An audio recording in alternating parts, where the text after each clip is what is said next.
প্রধানমন্ত্রী তারেক রহমানের সাথে আইএমএফ প্রতিনিধি দলের বৈঠক, অর্থনৈতিক সংস্কার কিস্তি ছাড় নিয়ে আলোচনা। ক্রিপ্টোকারেন্সির নতুন ঝুঁকি স্টেবল কয়েন, লেনদেন হচ্ছে মার্কিন ডলারের প্রচলিত রেটে, রেমিটেন্স পাঠাতে ব্যবহার হলেও নেই কোনো নজরদারি।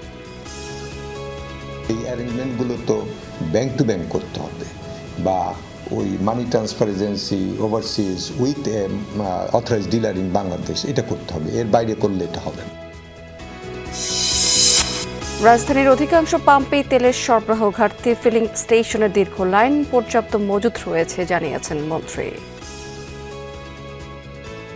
হঠাৎ করে মানুষ হুমড়ি খেয়ে পড়ছে পেট্রোল পাম্পে। আমরা তো একটা প্রসেসের পেট্রোল পাম্প চলে, আমরা যেভাবে তেল দেশে দেয় সেই নিয়মের এখন ভেঙে পড়ছে সেই নিয়মটা।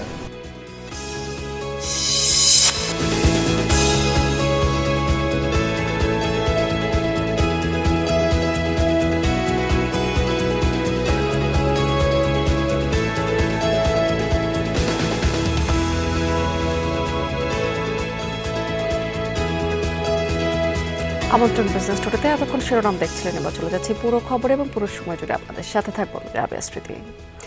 সচিবালয়ে প্রধানমন্ত্রী তারেক রহমানের সাথে বৈঠক করেছেন আইএমএফ প্রতিনিধি দল।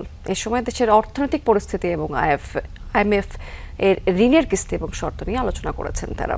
বৈঠকে অর্থনৈতিক সংস্কার এবং ভবিষ্যৎ সহযোগিতা নিয়েও আলোচনা করা হয়।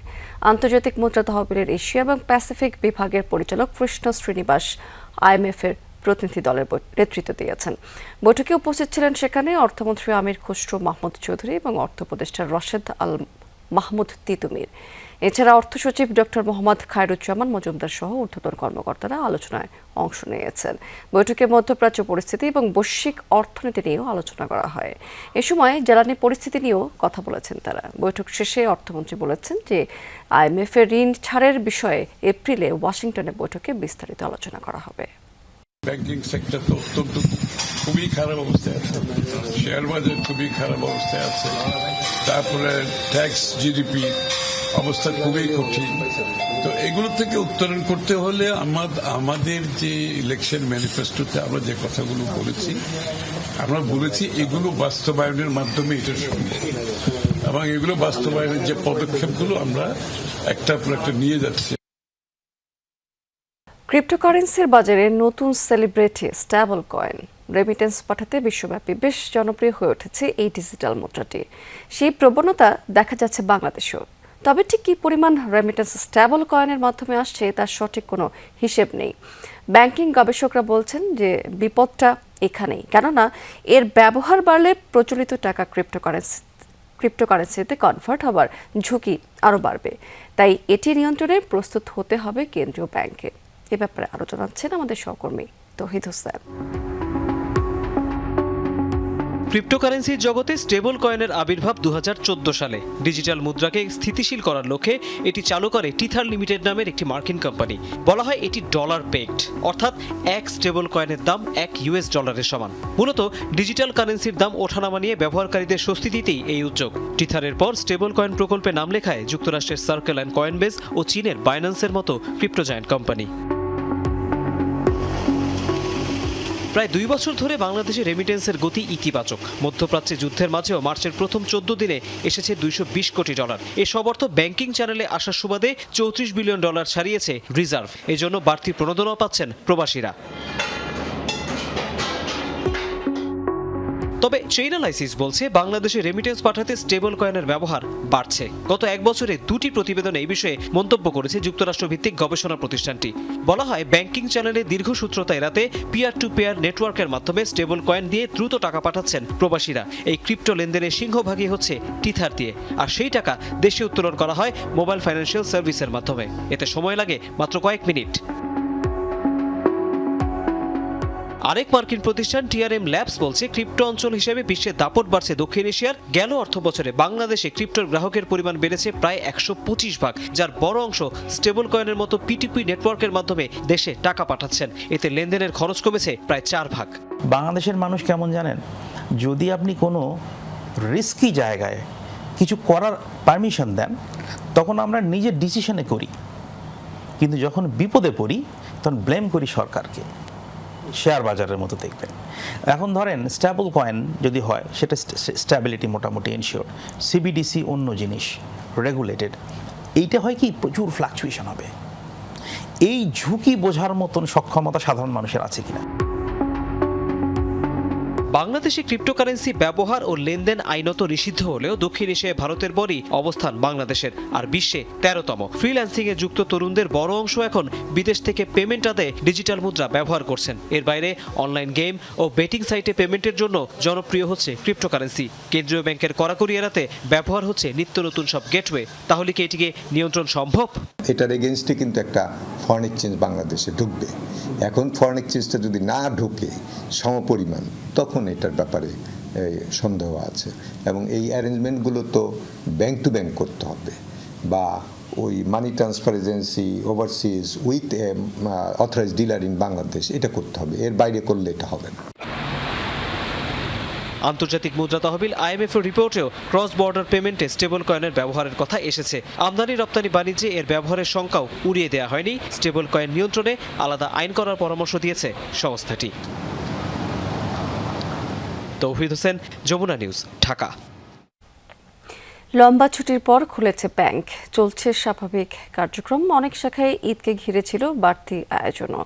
ব্যাংকাররা জানিয়েছেন যে বিভিন্ন শাখায় গ্রাহকরা টাকা জমা দিতে বেশি আসছেন। ট্রেজারি বিল, এলসি এবং অন্যান্য ব্যবসায়িক সেবা ঘিরে ব্যস্ততা বাড়বে আগামী সপ্তাহ থেকে। তখন ছুটি শেষ কাজে যোগ দেবেন সব কর্মকর্তা কর্মচারীরা। ঈদের ছুটি শেষে ব্যাংকের প্রথম কর্মদিবস ছিল উৎসবমুখর। আগেভাগেই বিভিন্ন শাখায় উপস্থিত কর্মকর্তা কর্মচারীরা সেরে নিলেন ঈদের শুভেচ্ছা বিনিময়। বাদ পড়েনি কোলাকুলিও।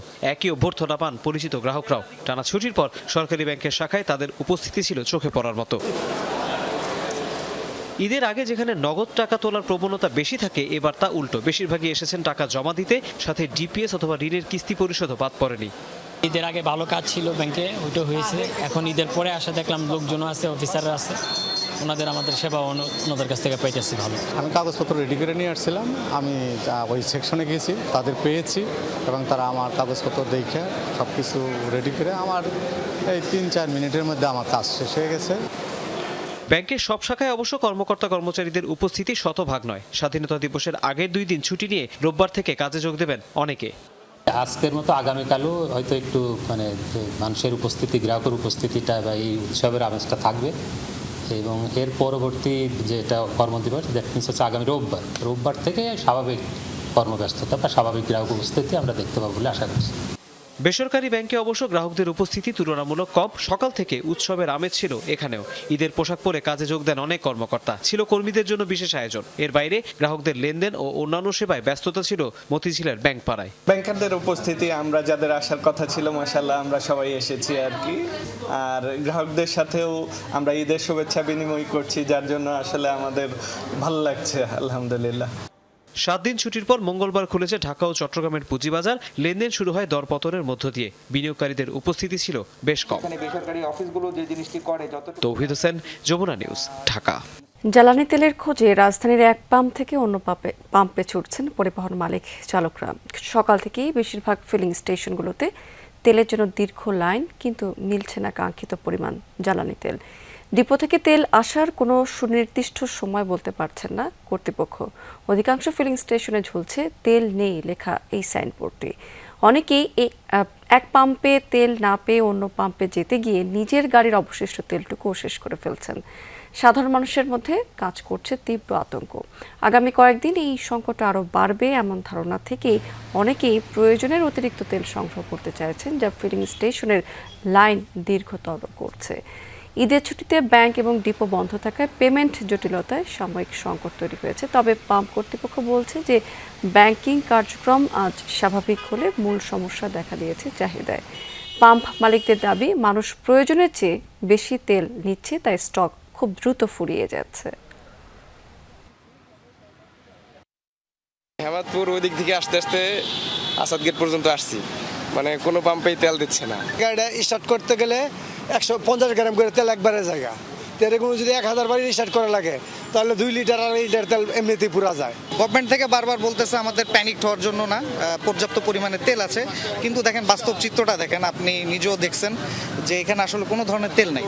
কালকে আমরা যে তেল পাইছি মানে কোঠায়, সেই তেলটা কালকে ভোর রাত্রে শেষ হয়ে গেছে।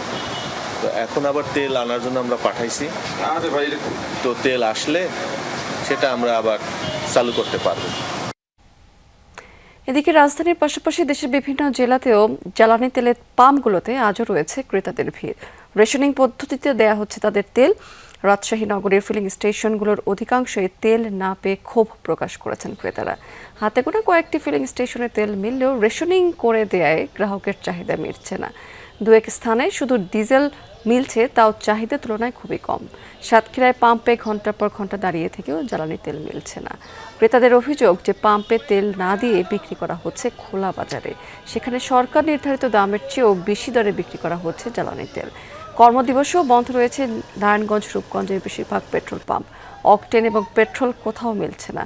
মাঝে মধ্যে ডিজেল পাওয়া গেলেও চাহিদার তুলনায় সেটি খুবই অপ্রতুল। বিক্রেতাদের দাবি যে ডিপো থেকে পর্যাপ্ত তেল সরবরাহ না হওয়ায় এমন পরিস্থিতি তৈরি হয়েছে। এদিকে পাম্প মালিকদের উদ্বেগের কারণে বিভিন্ন জেলাতে পাম্পে পুলিশের পাশাপাশি সেনা সদস্যদেরও নিরাপত্তার দায়িত্ব পালন করতে দেখা গেছে।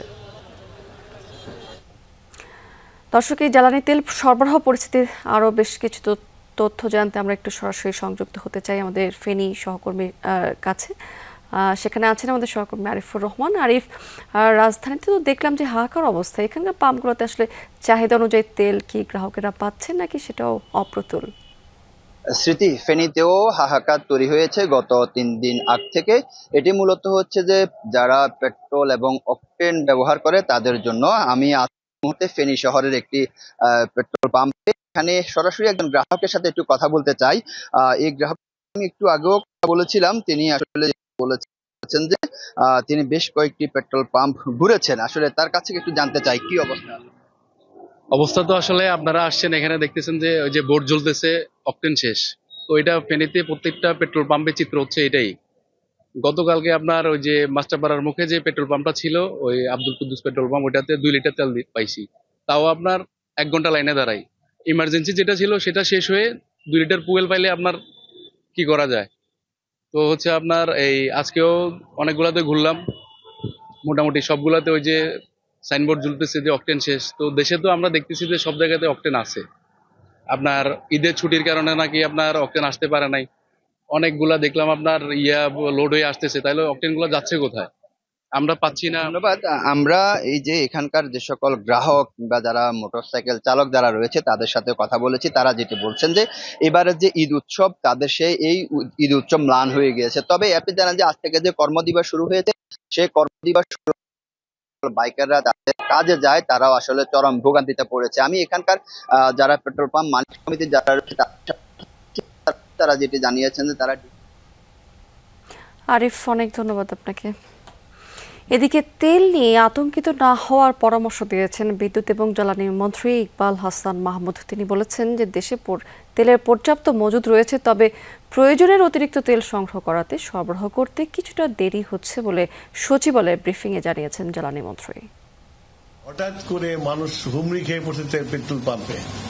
আমরা তো একটা প্রসেসের পেট্রোল পাম্প চলে, আমরা যেভাবে তেল দেশে দেয় সেই নিয়মের এখন ভেঙে পড়ছে সেই নিয়মটা, যে এত ভিড়, এত তেল পেট্রোল পাম্পে যা দেওয়া হয় প্রতিদিন, সেটা সবসময় যা দেওয়া সেটাই থাকে, কিন্তু গ্রাম তার বেড়ে গেছে। স্বাভাবিক তেলের তো লাইন থাকবে, পাবে না, তো স্বাভাবিক এটা তো অস্বাভাবিক কিছু না। তো টানা 7 দিন ঈদের ছুটি শেষে বেনাপোল পেট্রোপোল বন্দর দিয়ে শুরু হয়েছে আমদানি রফতানি কার্যক্রম।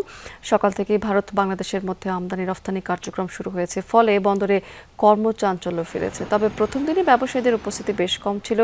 ঈদ শুভেচ্ছা বিনিময় করে সময় কাটাচ্ছেন কাস্টমস এবং বন্দরের কর্মকর্তারা।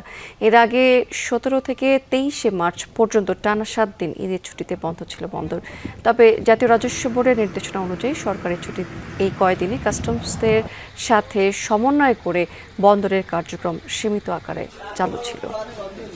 কাস্টমস বন্ড ম্যানেজমেন্ট সিস্টেমের মাধ্যমে 2.5 মাসে প্রায় 25,000 ইউটিলাইজেশন পারমিশন জারি করেছে জাতীয় রাজস্ব বোর্ড। চলতি বছরের প্রথম দিন থেকে বন্ডেড ওয়্যারহাউস লাইসেন্সধারী প্রতিষ্ঠানের সেবা সফটওয়্যারের মাধ্যমে দেওয়া হচ্ছে। এতে সংশ্লিষ্ট প্রতিষ্ঠান শুল্কমুক্তভাবে আমদানিকৃত কাঁচামাল ব্যবহার করে ইউটিলাইজেশন পারমিশন পাচ্ছে। সংশ্লিষ্ট দলিলাতিও অনলাইনে যাচাই করছে রাজস্ব বোর্ড। এতে লাইসেন্সধারী প্রতিষ্ঠানকে সরাসরি কাস্টমস বন্ড কমিশনারেটে উপস্থিত হওয়ার প্রয়োজন হচ্ছে না। ইতিমধ্যে 3টি কমিশনারেট হতে 24,963টি ইউটিলাইজেশন পারমিশন অনলাইনে জারি করা হয়েছে। এনবিআর বলছে যে কাস্টমস প্রশাসনকে স্বচ্ছ এবং দক্ষ করার অংশ হিসেবে পর্যায়ক্রমে বন্ড অডিট অটোমেশনের আওতায় আসবে। ঈদের ছুটি শেষ হলেও দেশের পর্যটন স্পটগুলোতে আজও ঘুরে বেড়াচ্ছেন অনেকেই। পর্যটন নগরী কক্সবাজারে সাগরের নীল জলরাশির হাতছানিতে পরিবার পরিজন নিয়ে মেতেছেন সমুদ্র স্নানে। বন্ধু বান্ধব নিয়ে আনন্দে সময় কাটাচ্ছেন কেউ কেউ। গেল কয়েকদিনে ভ্রমণ পিপাসুদের ভিড় বেশি থাকাতে খুশি পর্যটন ব্যবসায়ীরাও। পাহাড়, ঝর্ণা আর সবুজে মোড়ানো 3 পার্বত্য জেলাতে দূর দূরান্তের পর্যটকদের প্রাণবন্ত উপস্থিতি লক্ষ্য করা গেছে। এছাড়া সিলেট, সুনামগঞ্জ, হবিগঞ্জ রয়েছে পর্যটকদের আনাগোনা। দর্শক, এবার জানাবো আপনাদেরকে আজকে পুঁজিবাজার লেনদেনের লাস্ট আপডেট। দর্শক, আপনাদেরকে কিন্তু সকালের দিকেই জানাচ্ছিলাম যে ঈদের ছুটির পরপরই আসলে আজকে প্রথম কর্মদিবস শুরু হয়েছে। সেই অর্থে আসলে কিন্তু পুঁজিবাজার এবং ব্যাংকিং কার্যক্রমে কিন্তু সেই অর্থে চালু হয়নি। আমরা দেখতে পাচ্ছি সকালের দিক থেকেই কিন্তু নিম্নমুখী প্রবণতা বিরাজ করছে সারাদিন ধরেই, কিন্তু আজকে পুঁজিবাজার ইন্ডেক্সগুলোতে দেখতে পাচ্ছি আজকে দিন শেষে প্রধান সূচক ঢাকা শেয়ার বাজারে আমরা দেখি কিন্তু 68 পয়েন্টের মতো কমে গেছে এবং 5,284 পয়েন্ট এই সূচকটি অবস্থান করছে। অন্য দুটি সূচকেরও কিন্তু আজকে পতন হয়েছে। ডিএসসি এস সূচক সেটিও কিন্তু প্রায় কাছাকাছি 8 পয়েন্টের মতো কমে 1072 পয়েন্টে রয়েছে। 30 সূচক সেটি 2011 পয়েন্টে রয়েছে, 39 পয়েন্টের মতো কমে টোটাল ট্রেড হয়েছে আজকে 492,47 লাখ টাকার শেয়ার। এবং আজকে বেশিরভাগ প্রতিষ্ঠানের শেয়ারের দাম কিন্তু সকালের দিক থেকে আমরা দেখতে পাচ্ছি কমে গেছে। 243টি কোম্পানির শেয়ারের দাম আজকে ঢাকার শেয়ার বাজার টোটাল কমেছে। 121টি কোম্পানির শেয়ারের দাম মাত্র বেড়েছে এবং 27টি প্রতিষ্ঠানের শেয়ারের দাম অপরিবর্তিত রয়েছে। টপ 20তে আজকে আমরা দেখতে পাচ্ছি অ্যাকমি পেস্টিসাইডস এই কোম্পানির প্রথম অবস্থানে আছে এবং এটি কিন্তু সকাল থেকে আমরা প্রথম অবস্থানে দেখতে পাচ্ছি 18,38 লাখ টাকার মতো শেয়ার টোটাল ট্রেড করেছে। ব্র্যাক ব্যাংক দ্বিতীয় অবস্থানে আছে 17 কোটি টাকার মতো ট্রেড করে। রবিকে আমরা তৃতীয় অবস্থানে দেখতে পাচ্ছি 15,66 লাখ টাকার মতো শেয়ার টোটাল ট্রেড করে। দর্শক, আমরা চট্টগ্রাম শেয়ার বাজারেও কিন্তু নিম্নমুখী প্রবণতা দেখতে পাচ্ছি। সার্বিক সূচক যেটি সিএসপি সেটি কিন্তু আজকে 75 পয়েন্টের মতো কমে 14,954 পয়েন্টে অবস্থান করছে এবং আজকে আমরা সিএসিতেও দেখতে পাচ্ছি লেনদেনের গতি বেশ কম। 18,79 লাখ টাকার মতো শেয়ার কিন্তু টোটাল ট্রেড করেছে মাত্র এবং 167টি কোম্পানির শেয়ারের টোটাল ট্রেড হয়েছে সিএসিতে।